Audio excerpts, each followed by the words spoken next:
भारतवर्ष की मिट्टियों के अध्ययन में हम लोगों ने देखा कि विश्व की तरह भारतवर्ष की मिट्टियाँ भी यहाँ की संरचना या स्थल मंडल, वायुमंडल, जल मंडल और जीवमंडल के अंतर्क्रिया के परिणाम हैं और इन सब संघटकों में भारत में विविधता है।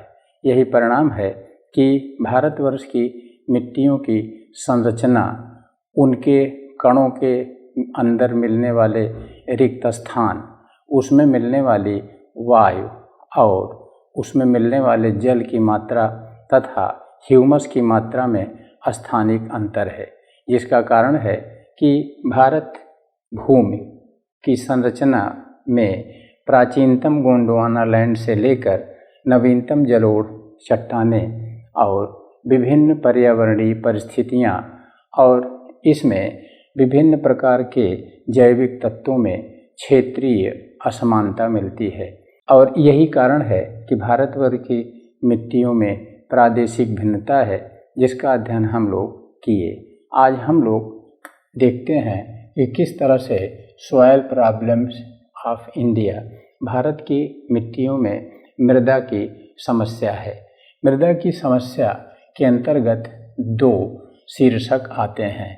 एक सॉइल इरोजन, मृदा अपरदन, जिसमें मिट्टी अपरदित होकर विभिन्न बाह्य प्रक्रमों द्वारा एक स्थान से दूसरे स्थान तक हटा दी जाती है और मिट्टी की उर्वरता का विनाश हो जाता है, क्योंकि मिट्टी का विकास एक लंबे समय में होता है, लेकिन अल्पकाल में ही यह इन प्रक्रमों द्वारा स्थानांतरित हो जाती है।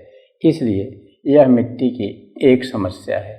मिट्टी की दूसरी समस्या है सॉइल पॉल्यूशन, मृदा प्रदूषण, जिसमें मिट्टी रहती तो अपने स्थान पर है, उसका अपरदन नहीं होता है, स्थानांतरण नहीं होता है, लेकिन उसमें कुछ अवांछित तत्व, अनवांटेड एलिमेंट या केमिकल मिल जाते हैं, जिससे मिट्टी का उपजाऊपन समाप्त हो जाता है। आइए हम लोग भारत में देखते हैं कि सॉइल इरोजन किस तरह से हो रहा है और सॉइल पॉल्यूशन किस तरह से हो रहा है। वैसे तो सॉइल इरोजन के कई संघटक हैं, सब पर कमीशन अलग से प्रश्न पूछ सकता है और इसी तरह से सॉइल पॉल्यूशन भी कई प्रकार का होता है, अलग अलग प्रश्न पूछे जा सकते हैं और एक स्वतंत्र विषय भी हो गया है जो ज़्यादातर कमीशन पूछता है, सॉइल कंजर्वेशन, मृदा संरक्षण। लेकिन जब तक आप मृदा प्रदूषण, मृदा अपरदन नहीं समझे रहेंगे, मृदा संरक्षण की बात नहीं कर सकते। आइए हम लोग सॉइल इरोजन की बात करते हैं। सॉइल इरोजन के कई टाइप होते हैं, लेकिन ध्यान रखिएगा कि सॉइल पृथ्वी की सतह पर मिलने वाले पैतृक चट्टान चूर्ण और ह्यूमस और उनके अंदर जल और वायु के तत्व होते हैं और इनका अपरदन विभिन्न बाह्य प्रक्रम करते हैं, लेकिन इनका निर्माण अपक्षय द्वारा होता है। इसलिए अपक्षय मिट्टी की एक समस्या नहीं है, क्योंकि कड़ी चट्टानों के विभिन्न प्रकार के अपक्षय द्वारा ही चट्टान चूर्ण बनते हैं, जो वनस्पति उत्पाद के लिए उपयोगी होते हैं। इसलिए अपक्षय को मिट्टी की समस्या नहीं माना जाता, लेकिन जैसे ही अपरदन शुरू हो जाता है, स्थानांतरण मिट्टी के कणों का, वैसे ही अपरदन या समस्या, वैसे ही मिट्टी की एक प्रॉब्लम समस्या शुरू हो जाती है। इसमें सबसे पहला अपरदन होता है शीट इरोजन, चादर अपरदन। जब वर्षा का जल सतह पर, समतल सतह पर क्षैतिज रूप में प्रवाहित होता है, उसको शीट इरोजन कहा जाता है, चादर अपरदन। वर्षा के जल में घुले हुए मिट्टी के तत्व या छोटे छोटे कण, विशेष रूप से क्ले, चिकनी मिट्टी या सिलिका के कण, एक स्थान से दूसरे स्थान पर प्रवाहित हो जाते हैं। इस प्रकार से चादर अपरदन होती है और चादर अपरदन उपजाऊ मिट्टी को स्थानांतरित कर देती है। आइए देखते हैं हम लोग शीट इरोजन इंडिया के किस किस क्षेत्र में होता है। तो निश्चित रूप से जहाँ समतल क्षेत्र होते हैं वहीं सीट इरोजन होगा। जैसे पूरा पंजाब का मैदान, ऊपरी गंगा का मैदान, मध्यवर्ती गंगा का मैदान, निचले गंगा का मैदान और असम मैदान। लेकिन इसके अतिरिक्त भी सीट इरोजन, चादर अपरदन पठार के विभिन्न नदी की निचली घाटियों में होता है, जैसे महानदी, गोदावरी, कृष्णा, कावेरी और तटीय मैदानों पर। और इसी तरह से पश्चिमी तटीय मैदानों पर साबरमती के मैदान में निचले क्षेत्र में भी चादर अपरदन होता है। चादर अपरदन का निदान, कंजर्वेशन, मेड़बंदी है, अर्थात किसी खेत का जल बहने न पाए, उसी में रह जाए, तो वहाँ की मिट्टी निश्चित रूप से नहीं बहेगी। इस तरह से भारत का बृहद उत्तरी मैदान, पूर्वी और पश्चिमी तटीय मैदान सीट इरोजन, चादर अपरदन से प्रभावित होता है। दूसरा है रिल एंड गली इरोजन, नलिका और अवनलिका अपरदन। नलिकाओं का विकास जब भूमि ढालयुक्त हो जाती है तब होता है। जब चादर अपरदन समाप्त होता है और ढाल थोड़ा सा तेज हो जाता है तो जल लंबवत कटाव कर छोटी छोटी नलिका का विकास करता है। दो नलिकाओं के मिलने से गली या अवनलिका बन जाती है, जो लंबवत और क्षैतिज दोनों तरफ से कटती रहती है। इस तरह से रिल और गली इरोजन ढाल युक्त क्षेत्रों में होता है, जिसके प्रमुख क्षेत्र शिवालिक का दक्षिणी भाग है, जहाँ पर दक्षिणी पश्चिमी मानसून से वर्षा का जल शिवालिक के दक्षिणी ढलानों के सहारे तेज कटाव करता है। इस तरह से रिल गली का पहला क्षेत्र शिवालिक का दक्षिणी भाग है। रिल और गली का दूसरा क्षेत्र पश्चिमी घाट पर्वत है और पश्चिमी घाट पर्वत के पश्चिमी ढलानों पर विशेष रूप से यह घटना होती है, क्योंकि दक्षिणी पश्चिमी अरब सागरीय शाखा जब पश्चिमी घाट पर्वत से टकराकर पर्वतीय वर्षा करती है तो वर्षा का जल पश्चिम की तरफ तीव्र ढाल के अनुरूप बहता है। इसलिए कन्याकुमारी से और ताप्ती नदी के मुहाने के पास तक या पश्चिमी घाट पर्वत के उत्तरी छोर तक यह रिल और गली विकसित हैं, जिसमें सबसे गहरे गली दक्षिणी भाग अर्थात केरल और कर्नाटक में है और इन्हीं रिल और गली में निवास करते हैं जो अवैध लोग होते हैं, अर्थात जो समाज के असामाजिक तत्व होते हैं, जैसे कर्नाटका में वीरप्पन का गिरोह। इसी तरह से यह रिल और गली का तीसरा क्षेत्र है प्रायद्वीपीय पठार के उत्तरी कगार पर, अर्थात यहाँ पर पठार से उत्तर बहने वाली चंबल, बेतवा, केन, सोन और इनकी अन्य सहायक नदियों ने इस क्षेत्र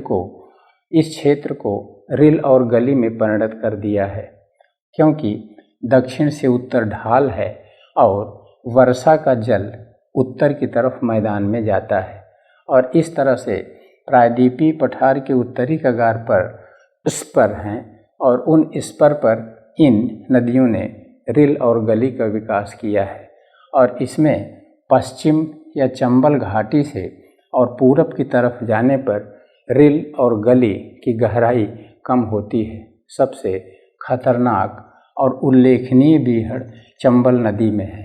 भिंड, मुरैना, ग्वालियर ये सब क्षेत्र अराजक तत्वों के क्षेत्र हैं।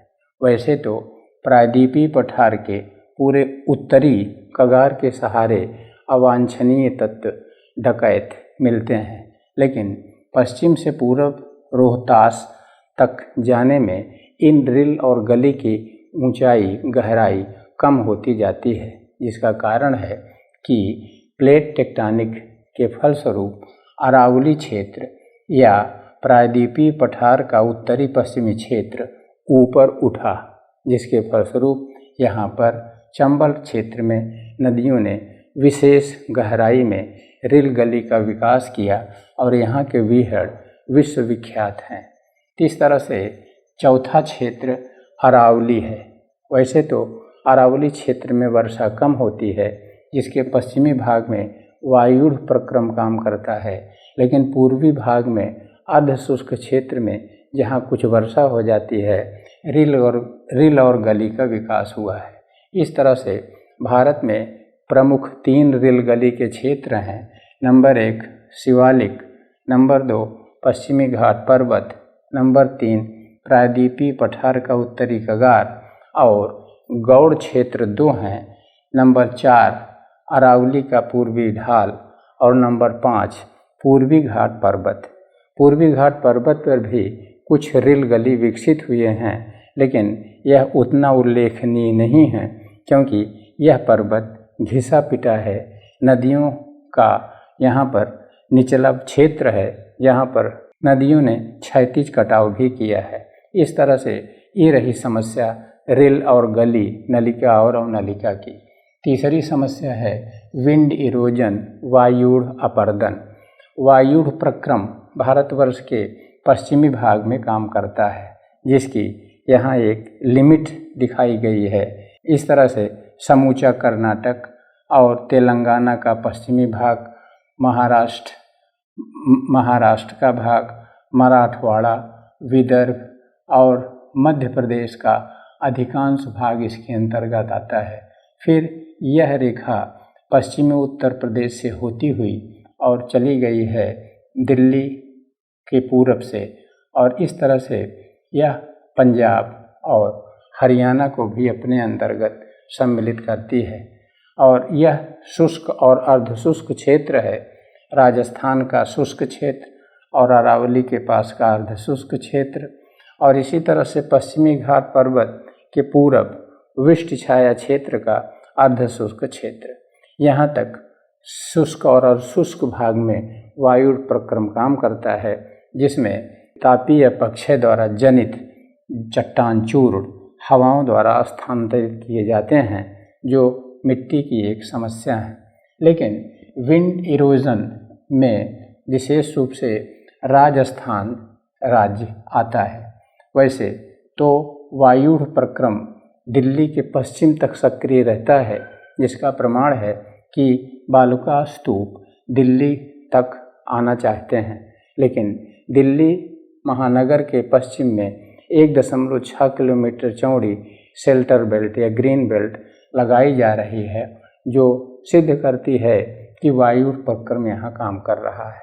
और इसमें उपजाऊ मिट्टी हवा द्वारा एक स्थान से दूसरे स्थान तक हटा दी जाती है, जिससे कुछ ह्यूमस के तत्व जो कुछ मिलते हैं वो भी स्थानांतरित हो जाते हैं और बीजों का अंकुरण नहीं हो पाता है, होता है तो हवा द्वारा को हटाकर नष्ट कर दिए जाते हैं।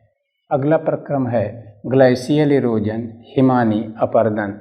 निश्चित रूप से भारतवर्ष में सभी प्रक्रम काम करते हैं और भारत के उत्तरी भाग में विभिन्न राज्यों के बृहद हिमालय पर हिमनद सक्रिय हैं और वहाँ पर अस्थायी ग्लेशियर हैं और हिमानी और परहिमानी प्रक्रम काम करता है।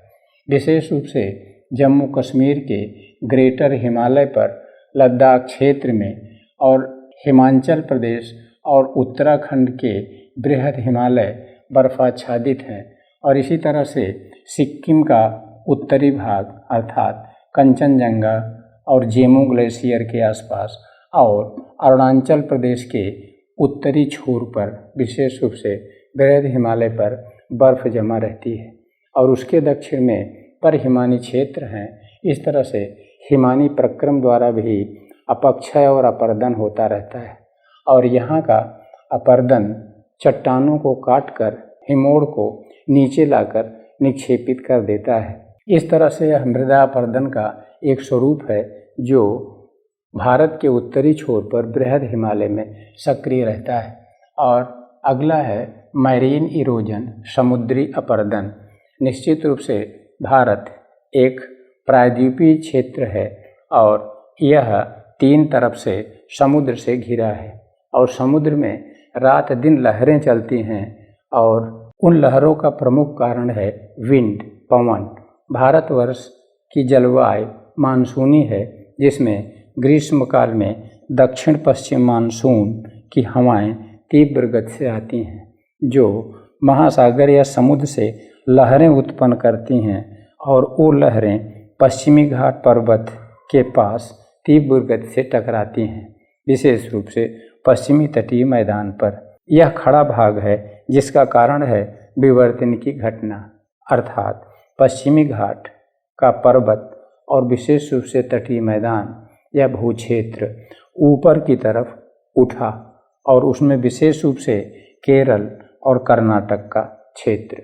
इसलिए इन लहरों को एक मौका मिलता है ऊपर उठकर पश्चिमी घाट पर्वत या पश्चिमी तटीय मैदान के स्थल रूपों को काटना, और इस तरह से केरला और कर्नाटका और कुछ महाराष्ट्र में भी यह लहरें विध्वंसात्मक रूप से यहाँ तट का कटाव करती हैं और यहाँ पर खड़े खड़े स्कार्फ बना देती हैं।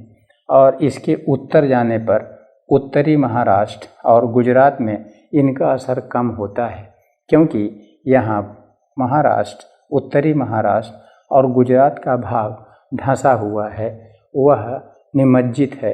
इसलिए वहाँ पर यह समतल तटीय मैदानों पर कुछ दूर तक जाकर पुनः वापस हो जाती हैं। दूसरा समुद्री अपर्दन का क्षेत्र है यह कोरोमंडल तट या तमिलनाडु तट। इसमें आप एक क्वेश्चन, आपके मस्तिष्क में एक प्रश्न उठ रहा होगा कि क्यों नहीं आंध्र का तट, रायलसीमा का तट, उत्तरी सरकार तट, उड़ीसा तट और वेस्ट बंगाल तट। इसका कारण दो है। एक तो तमिलनाडु या कोरोमंडल तट उन्मज्जित है, उठा हुआ है, और अगर उठा होगा तो निश्चित रूप से समुद्र की लहरें और लहर जनित तरंगें इस कोरोमंडल के तट को अधिक काटेंगी। इसके विपरीत आंध्रा, उड़ीसा का तट धंसा हुआ है, जहाँ पर उड़ीसा के तट और पूर्वी घाट पर्वत को अलग करने वाली समोच्च रेखा की ऊंचाई 75 मीटर ही है। दूसरा कारण इसका है कि कोरोमंडल या तमिलनाडु तट लहरों के साथ 90 डिग्री का कोण बनाता है, और यह आंध्रा, उत्तरी सरकार और उड़ीसा तट लहरों के समानांतर है। क्योंकि शीतकाल में जब उत्तरी पूर्वी मानसून प्रवाहित होता है तो वह जल को धकेलकर लहरों को उत्तर पूरब से दक्षिण पश्चिम प्रवाहित करता है। इस तरह से लहरों के समानांतर होने के कारण तट अप्रभावित रहता है। इसलिए उड़ीसा और आंध्रा के तट पर समुद्री अपर्दन नहीं होता, जबकि इन उत्तर पूरब से दक्षिण पश्चिम आने वाली लहरों के लगभग 90 डिग्री पर यह पूर्वी कोरोमंडल तट पड़ता है, इसलिए यह लहरें उतना ही घातक होती हैं जितना अरब सागर की लहरें केरल और कर्नाटक के तट पर। यही कारण है कि समुद्री अपर्दन भारत के पश्चिमी भाग में मध्य महाराष्ट्र से कन्याकुमारी तक और कन्याकुमारी से पुलिकट झील या समूचे तमिलनाडु में कोरोमंडल तट पर होता है, जिसमें उपजाऊ मिट्टी समुद्र को चली जाती है और यहाँ पर केवल खुरदुरी मिट्टी ही तटीय भागों में या बीचेज में रह जाती है। और इसके भी संरक्षण के लिए यहाँ पर बांध बनाए गए हैं, जिसको हम लोग मृदा संरक्षण में अलग से सीखेंगे। अगला है कार्स्ट इरोजन, कार्स्ट अपर्दन। भारत के उन क्षेत्रों में कार्स्ट अपर्दन होगा जहाँ कार्स्ट या चूना चट्टान पाई जाती है, और निश्चित रूप से चूना चट्टान फोल्डेड माउंटेन के चूना क्षेत्रों में होती है, जैसे हिमालय में अरावली पर, विंध्याचल, सतपुड़ा और पूर्वी घाट पर्वत। जैसे हिमालय में देहरादून में साहसधारा केप, और मध्य प्रदेश में जटाशंकर केप, और झारखंड में गुप्ता धाम केप, और इसी तरह से उत्तरी पूर्वी हिमालय में भी विभिन्न गुफाएं हैं। इस तरह से इन गुफाओं में चूना क्षेत्र में इन गुफाओं के चूना क्षेत्र में जब वर्षा का जल संपर्क में आता है तो कार्बोनेशन होता है और वह चट्टान बहकर हट जाती है। इसी तरह से एक उदाहरण चित्रकूट में गुप्त गोदावरी भी है। इसको आप ढूंढकर मानचित्र पर प्रदर्शित कर सकते हैं। यह लंबे पैमाने पर नहीं होता है, लेकिन इसकी इंटेंसिटी, तीव्रता बहुत अधिक होती है और चट्टान कटकर मिट्टी के रूप में बहकर स्थानांतरित हो जाती है और गुफा जैसी स्थलाकृति का विकास होता है। अगला टाइप है मैन मेड इरोजन, मानवकृत अपरदन। भारतवर्ष एक विकासशील देश है और यह मानव विविध क्रियाएं कर रहा है। उन क्रियाओं के फलस्वरूप यहाँ पर मिट्टी का तीव्र गति से अपरदन हो रहा है। जैसे मानव को हिमालय क्षेत्र में विकास करना है, उसके लिए वह पहले पेड़ काटेगा रास्ता बनाने के लिए। पेड़ों की कटाई से उसकी जड़ों की पकड़ कमज़ोर हो जाती है। जड़ सूखने के बाद वहाँ की मिट्टी जिसको कि उस वृक्ष ने विकसित किया था वो बह जाती है। कारण तेज ढाल है। दूसरा कारण है कि जब वृक्ष कट जाएंगे तो सड़कों का निर्माण करेगा और सड़कों के निर्माण से भी वह जब पहाड़ के ढलानों पर खुदाई करता है तो उस खुदाई के फलस्वरूप भी मिट्टी बह जाती है।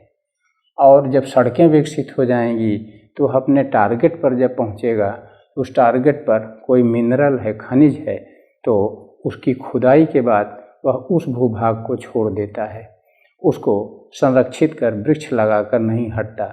इसलिए माइनिंग के फलस्वरूप भी वहाँ की मिट्टी बह जाती है। और इसी तरह से ऊपर पहुंचकर अगर वो अर्बनाइजेशन या नगरीकरण करेगा या औद्योगिकरण करेगा तो निश्चित रूप से भूमि में खुदाई करेगा, फाउंडेशन, पिलर्स बनाएगा और उस समय भी मिट्टी कट के बह जाती है। तो इस तरह से मानव इस हिमालय पर्वत पर, पूरे गंगा के मैदान में और प्रायद्वीपीय पठार पर विभिन्न विकास की क्रियाएं कर रहा है।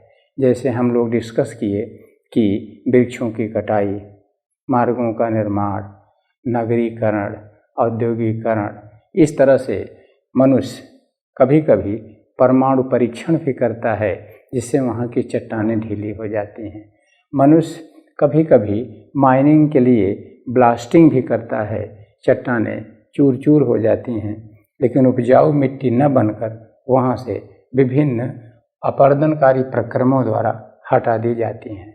इस तरह से मानव द्वारा किए गया अपरदन भी एक विशेष महत्व का है, जिसको हम लोग अलग से पढ़ेंगे और उसके संरक्षण की बात भी करेंगे। ये रहे विभिन्न प्राकृतिक प्रक्रम और मानवीय प्रक्रम जिससे भारत भूमि की उपजाऊ मिट्टी एक स्थान से दूसरे स्थान तक हट रही है, जो निश्चित रूप से एक मिट्टी की एक समस्या है, सॉइल इरोजन। अब हम दूसरा पॉइंट देखते हैं कि सॉइल पोल्यूशन। सॉइल पोल्यूशन का अर्थ होता है मिट्टी का अपरदन या स्थानांतरण नहीं होगा। मिट्टी जहाँ बनी वहीं रहेगी, लेकिन उसमें कुछ अवांछित तत्व आ जाएंगे जिसको पोल्यूशन कहा जाएगा और वह मिट्टी प्रदूषित होकर अपनी गुणवत्ता खो बैठेगी और वह कृषि के लिए अनुपयोगी या अनुपजाऊ हो जाएगी। इसका पहला पॉइंट है ऊसराइजेशन, ऊसरीकरण। मिट्टी, इसमें मिट्टी में एसिडिटी आ जाती है। पीएच वैल्यू की एसिडिटी माने अम्लीयता अधिक हो जाने के कारण यह मिट्टी अनुर्वरक हो जाती है। विशेष रूप से ऊसराइजेशन में कुछ ऐसे अवांछित तत्व आ जाते हैं जिससे मिट्टी की उर्वरता समाप्त हो जाती है। और इस मिट्टी को आप गंगा के मैदान में विशेष रूप से देखेंगे। गंगा के मैदान में पश्चिम में यूपी में सीतापुर से और पूरब में सुल्तानपुर और प्रतापगढ़ के बीच में विशेष रूप से देखेंगे। और इसमें एसिडिटी का मुख्य कारण है कि इसमें पहले घने जंगल थे और यहीं पर था नैमिषारण्य। नैमिषारण्य की पत्तियां गिरी, मिट्टी में एसिडिटी आ गई। जब घनघोर जंगल थे तब यहाँ पर वृक्षों के कारण जल स्तर ऊंचा था, लेकिन जब मानव अधिवास के फलस्वरूप जंगलों को काट दिया गया तो उस मिट्टी में एसिडिटी थी, जल स्तर ऊंचा था। और जब यहाँ पर ग्रीष्म काल में वाष्पीकरण होता है तो भूमिगत जल के साथ मिले हुए तत्व या एसिडिक अम्लीय तत्व आ जाते हैं पृथ्वी की सतह पर। और सतह पर आने पर उनको इफ्लोरेसेंस कहा जाता है, रेह, और इस तरह से यह मिट्टी रेह युक्त हो गई। अब इसके संरक्षण में हम लोग सीखेंगे कि किस तरह से उस रेह के तत्व को, उस लवण को बाहर निकाला जाए, जिसकी विभिन्न विधाएं हैं। और अब हमारी भारत सरकार इस ऊसराइजेशन के प्रक्रम के खिलाफ ऐसा कदम उठा रही है कि जिससे ऊसरलैंड सुधार हो रहा है और विशेष रूप से वह भूमि धान की कृषि के लिए उपयोगी हो जाती है। और इस तरह से यह ऊसराइजेशन प्रोसेस इंडिया के अन्य भागों में नहीं मिलता है, क्योंकि मिट्टी की अधिकांश समस्याएं गंगा के मैदान में ही हैं। दूसरा है वेस्ट लैंड। वेस्ट लैंड माने ऐसी भूमि जो वेस्ट हो, अर्थात उस भूमि पर न तो जंगल हो, न चारागाह हो, न कृषि के लिए उपयोगी हो। इस तरह से ऐसी भूमि को वेस्ट लैंड कहा जाता है। और इसमें विशेष रूप से जिस भूमि की देखभाल नहीं की जाती वह भूमि वेस्ट लैंड हो जाती है। जैसे कुछ कृषक बहुत संपन्न होने के बाद अपनी भूमि छोड़ देते हैं तो निश्चित रूप से उस पर वर्षा होगी ही, रेल गली का विकास होगा ही और उपजाऊ तत्व बह जाएंगे, क्योंकि न तो मेड़बंदी की जा रही है, न वृक्ष लगाए जा रहे हैं, न खेती हो रही है। इस तरह से इस प्रकार की भूमि उत्तरी गंगा के मैदान में भी पर्याप्त मात्रा में मिलती है और पूरे प्रायद्वीपीय पठार पर भी मिलती है, जिसका कारण है कि यहाँ पर वर्षा की कमी है और किसानों के पास अपनी ज़मीन को के रख रखाव के लिए न तो धन है, न उतनी बड़ी योजनाएं हैं। इस तरह से भारत में वेस्ट लैंड बहुत अधिक है। यदि उसका सदुपयोग किया जाए तो निश्चित रूप से उस पर वृक्षारोपण द्वारा, सामाजिक वानिकी द्वारा और उसके विकास द्वारा उसको देश के हित में लाया जा सकता है। अगला बिंदु है सैलिनाइजेशन, लवणीकरण। भारतवर्ष में मिट्टी लवणीकरण का भी शिकार होती है। मिट्टी के pH वैल्यू 2 होते हैं, एक न्यूनतम 1-2 जिसमें मिट्टी एसिडिक हो जाती है, और दूसरा होता है मिट्टी में जब pH वैल्यू बहुत अधिक हो जाती है 11, 12, 13 के पास, तो निश्चित रूप से मिट्टी में साल्ट या नमक के कण अधिक हो जाते हैं और उसको सैलिनाइजेशन या लवणीकरण कहते हैं। मिट्टी वही अच्छी होती है जिसमें pH वैल्यू बैलेंस होता है 6-7 के पास। हमारी भी शरीर की मिट्टी में यदि ऊसराइजेशन हो जाए, एसिडिटी ज़्यादा हो जाए या pH वैल्यू कम हो जाए तो भी यह अनुपयोगी, और यदि इसमें विभिन्न साल्ट भी अधिक हो जाए तो भी अनुपयोगी। बस हमारे ब्लड में यदि pH वैल्यू नॉर्मल है तो हम स्वस्थ हैं। इसी तरह से यह सैलिनाइजेशन की मिट्टी विशेष रूप से समूचे गुजरात राज्य में मिलती है, क्योंकि गुजरात राज्य का कच्छ का क्षेत्र जलमग्न रहता है और यह साल्ट समुद्र के साल्ट होते हैं। और इसी तरह से काठियावाड़ क्षेत्र में भी इस तरह के मिट्टी मिलती है। अब समुद्र को साल्ट कहाँ से मिलता है? निश्चित रूप से स्थल से आता है। स्थल की चट्टानों में साल्ट या नमक होता है जो अपक्षय अपरदन द्वारा और जलीय प्रक्रम द्वारा घुलाकर समुद्र को समर्पित किया जाता है। और आज अरावली में भी अपक्षय हो रहा है, वायुड़ प्रक्रम द्वारा उसका अपरदन हो रहा है, इसलिए उसका साल्ट राजस्थान के क्षेत्रों में भी जा रहा है, पश्चिमी यूपी में भी जा रहा है। इस तरह से प्राकृतिक रूप से जब चट्टानें अपक्षयित होती हैं, वायुड़ या जलीय प्रक्रम द्वारा स्थानांतरित होती हैं, तो उनका साल्ट निश्चित रूप से पड़ोसी क्षेत्रों की मिट्टियों में इकट्ठा हो जाएगा और वह मिट्टी अनुपजाऊ हो जाएगी। इसी तरह से सैलिनाइजेशन या लवणीकरण मानवीय क्रियाओं द्वारा होता है। मानवीय क्रियाओं में प्रमुख दो हैं।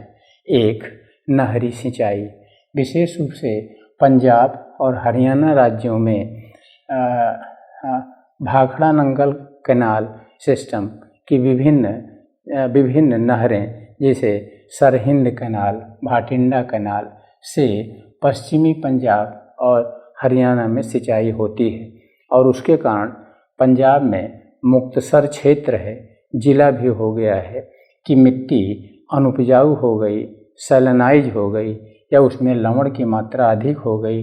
फलस्वरूप किसान अपने खेतों को छोड़कर हट गए। इस तरह से जहाँ जहाँ नहरी सिंचाई है, विशेष रूप से पश्चिमी भारत में, वहाँ पर सैलिनाइजेशन का प्रक्रम काम कर रहा है।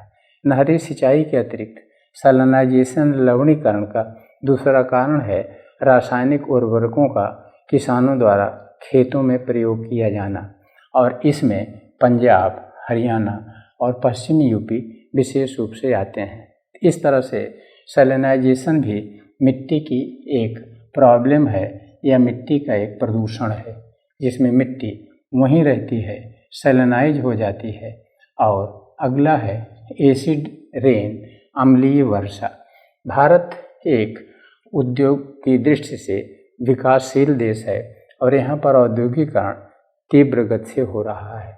उद्योगों से विसर्जित विभिन्न केमिकल्स और ऑक्साइड जैसे carbon dioxide, sulphur dioxide, trioxide वायुमंडल में जाते हैं और वायुमंडलीय जल से मिलकर यह एसिड बन जाते हैं और वह एसिड रूप में या तो नगरों के ऊपर गिरते हैं या तो नगर के आसपास कृषित भूमि पर गिरते हैं। इसका कारण है अर्बन विंड सेल, नगरीय पवन कोशिका। और इस तरह से महानगरों के आसपास मिट्टी अनुपजाऊ हो जाती है, एसिडिक हो जाती है, अपनी उर्वरता खो बैठती है।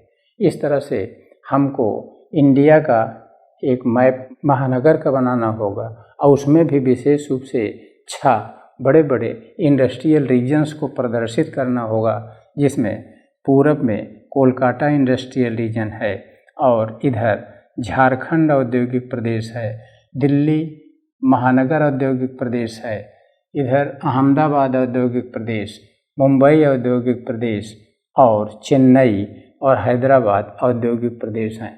इन औद्योगिक प्रदेशों के आसपास और उनके अंदर एसिडिक रेन अधिक हो रहा है, मिट्टियाँ एसिडिक होती जा रही हैं। इस तरह से यह भी एक समस्या है, भयावह समस्या है।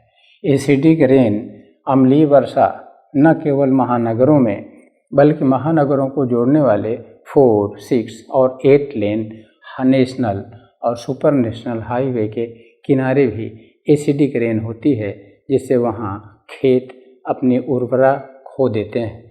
अगला बिंदु है वेटलैंड, नम भूमि।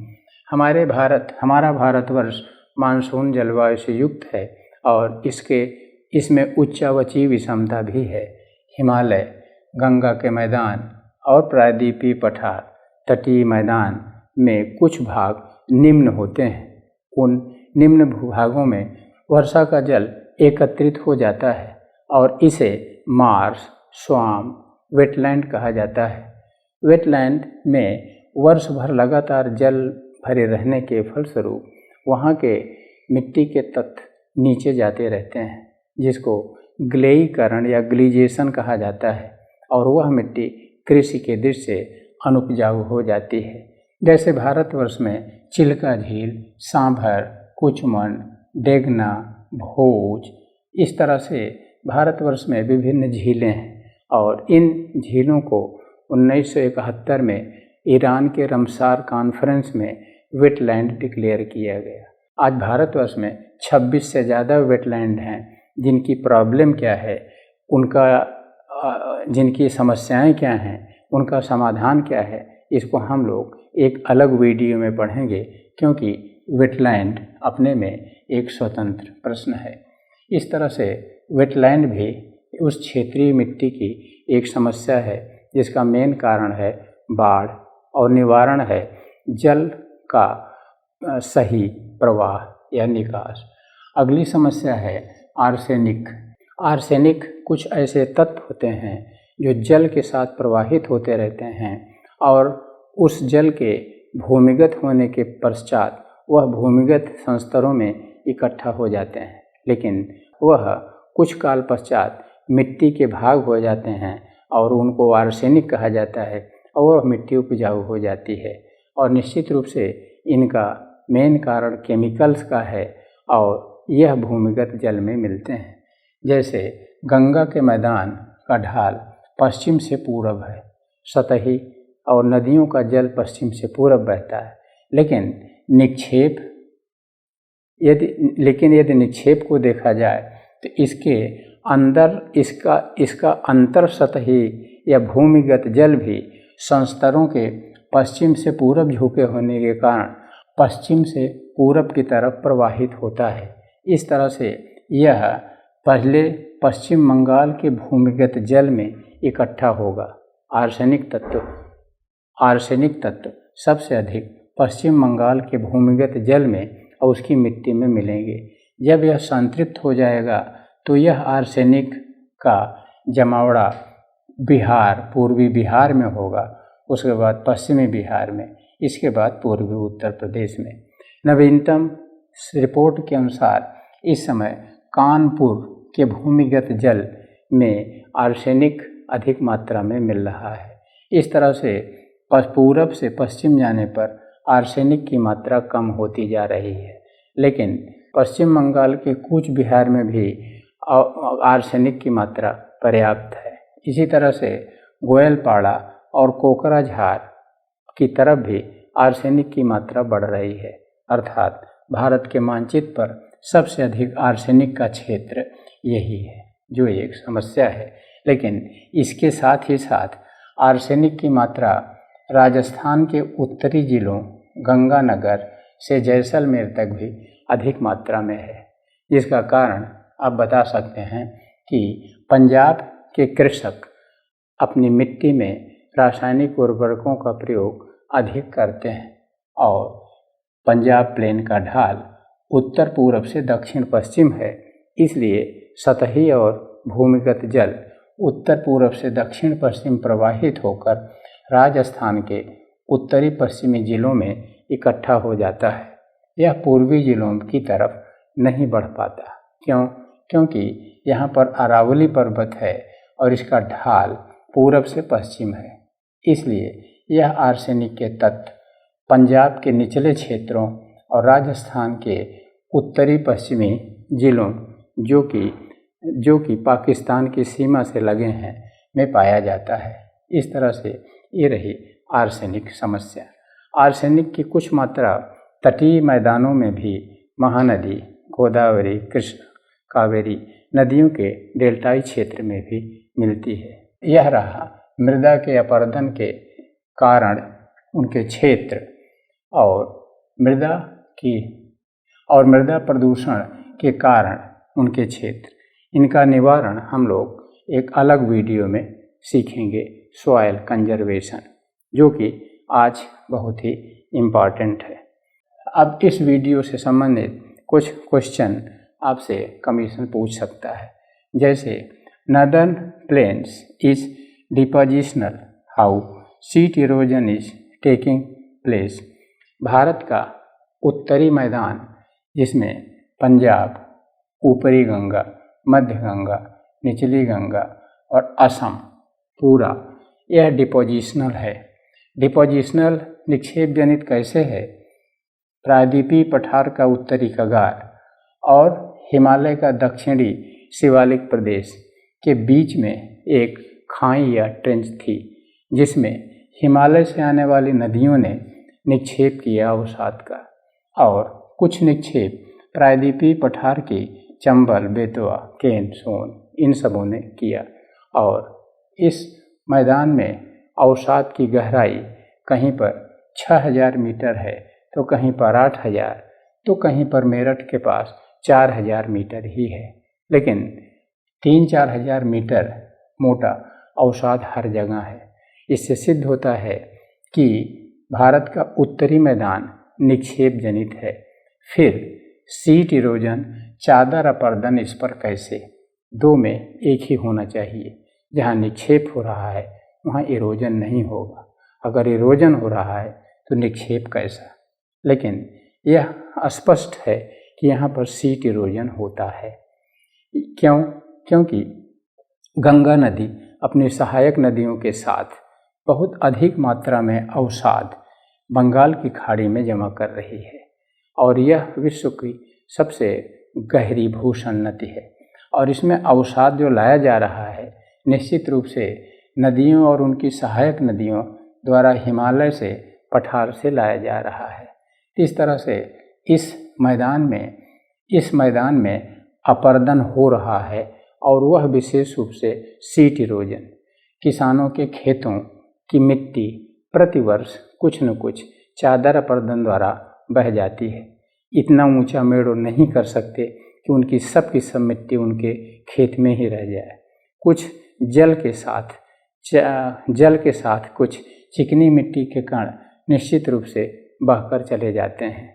और दूसरी चीज़ है कि इसमें नदियों में लंबवत कटाव भी हो रहा है, नदियों की घाटियों में सिल्टिंग भी हो रही है, लेकिन नदियों के किनारे वेस्ट लैंड में रेल गली का भी निर्माण हो रहा है और इस क्षेत्र में चादर अपर्दन निर्विवाद रूप से है, जिस समस्या के समाधान के लिए उत्तर प्रदेश और मैदान के राज्यों की सरकारें मेड़बंदी, रेल गली इरोजन पर नियंत्रण की बातें कर रही हैं। दूसरा प्रश्न बनता है, why not sand dunes shifting along Indo पाक बॉर्डर इन राजस्थान? भारत पाक सीमा के सहारे राजस्थान में बालुका स्तूपों का स्थानांतरण क्यों नहीं हो रहा है? यह क्षेत्र है बालुका स्तूपों के स्थानांतरण की, जो अरावली के ठीक पश्चिम में स्थित है। प्रश्न है कि अरावली के पश्चिम में यह पूरा का पूरा भाग शुष्क है, जहाँ पर वर्षा 20 सेंटीमीटर से कम होती है और यह श्रीगंगानगर से लेकर जैसलमेर, बीकानेर और जोधपुर, बाड़मेर तक फैला हुआ है। तो निश्चित रूप से यहाँ का तापमान सबसे अधिक होता है और तापमान अधिक होने से यहाँ पर हवाएं भी बहुत तेज चलती हैं, लेकिन यहाँ पर बालुका स्तूपों का स्थानांतरण नहीं होता, जबकि तेज हवाओं के कारण होना चाहिए। निश्चित रूप से इसका एक ही उत्तर होगा, इंदिरा कैनाल। यहाँ पर भारत के उत्तर पश्चिम इस राजस्थान क्षेत्र में इंदिरा नहर, जो हरीके बैराज से निकलती है पंजाब में और पश्चिम सीमा के सहारे यह बाड़मेर और गुजरात के कच्छ तक आती है, तो यहाँ पर जलाप्लावन रहता है। इसके किनारे सामाजिक वानिकी और वानिकी की गई है, इसलिए यहाँ के बालुका स्तूप अस्थायी हो गए हैं और उनका स्थानांतरण नहीं होता। इसी तरह से अगला प्रश्न है, why cast erosion along the folded mountain? मोड़दार पर्वतों के सहारे ही कास्ट इरोजन या चूना अपर्दन क्यों होता है? इसका सरल सा उत्तर है कि कास्ट या चूना क्षेत्र या लाइम स्टोन स्ट्रक्चर विशेष रूप से मोड़दार पर्वतों पर ही मिलती है, चाहे वह प्राचीनतम मोड़दार पर्वत अरावली, विंध्याचल, सतपुड़ा हैं, पूर्वी घाट पर्वत हैं, या नवीनतम मोड़दार पर्वत हिमालय। और यह सभी भूषणतियों से निकले हैं, जिसमें चूना क्षेत्र मिलता है, जो आज फोल्डेड हो गए हैं और जलीय अपक्ष और अपर्दन द्वारा वहाँ पर कास्ट इरोजन होता है, जिसमें विभिन्न गुफाओं का निर्माण होता है, जैसे देहरादून में सहस्त्रधारा, विंध्याचल में गुप्त गोदावरी और जटाशंकर, इसी तरह से रोहतास क्षेत्र में गुप्ता धाम केव, और इसी तरह से पूर्वी घाट पर्वत पर भी विभिन्न गुफाएं मिलती हैं, जो कास्ट इरोजन का परिणाम है। इसलिए कास्ट इरोजन विशेष रूप से मोड़दार पर्वतों पर ही मिलता है, वह पश्चिमी घाट पर्वत पर नहीं मिलेगा, इस लावा क्षेत्र में नहीं मिलेगा। इसी तरह से अगला क्वेश्चन है, the soils of northern plane is affected mostly by the soil problem. Bharat के उत्तरी मैदान की मिट्टियाँ विभिन्न समस्याओं, चाहे वह अपरदन हो, विभिन्न प्रदूषणों द्वारा प्रभावित हैं। अर्थात हिमालय प्रदेश की मिट्टी और प्रायद्वीपीय पठार की मिट्टी उतना अधिक अपरदित और प्रदूषित नहीं है जितना अधिक गंगा के मैदान की। जिसका कारण है कि गंगा का मैदान और पंजाब का मैदान एक कृषि का खाद्यान्नागार है और सबसे अधिक जनसंख्या भी यही है और किसानों का विशेष बल कृषि पर ही है। इसलिए विभिन्न प्रकार की क्रियाएं किसान यहाँ करते हैं और यहाँ की मिट्टी अपरदन द्वारा भी प्रभावित होती है और विशेष रूप से प्रदेश प्रदूषण द्वारा भी। अपरदन में हमने चर्चा किया था कि चादर अपरदन और कुछ नदियों के किनारे रेल और गली एरोजन और उत्तर पश्चिम भारत में विशेष रूप से पंजाब और राजस्थान के क्षेत्रों में वायुड़ अपरदन द्वारा मिट्टी प्रभावित है। और इसी के साथ ही हम लोगों ने देखा था कि असम में बहुत अधिक वेटलैंड है, नमभूमि है, इसलिए यहाँ की मिट्टी प्रदूषित है। और यहाँ पर पश्चिम बंगाल में आर्सेनिक की समस्या है और यहाँ औद्योगिक क्षेत्र में एसिडिक रेन, अम्लीय वर्षा की समस्या है। बिहार में भी आर्सेनिक की समस्या है और उत्तर प्रदेश में विशेष रूप से सीतापुर और प्रतापगढ़ के बीच में ऊसराइजेशन की समस्या है और इसके पश्चिम में दिल्ली तक या पंजाब राज्य में सैलिनाइजेशन या लवणीकरण की समस्या है। इस तरह से आपसे अलग से भी प्रश्न पूछा जा सकता है कि भारत की सबसे अधिक उपजाऊ मिट्टी भारत के उत्तरी मैदान मिलती है, लेकिन वह विभिन्न समस्याओं जैसे अपरदन और प्रदूषण से ग्रसित है। इसका कारण और निवारण स्पष्ट कीजिए। इस तरह से यह रहा भारतवर्ष में मिट्टी, उसकी समस्या और समस्या के दो प्रकार, एक अपरदन और दूसरा प्रदूषण।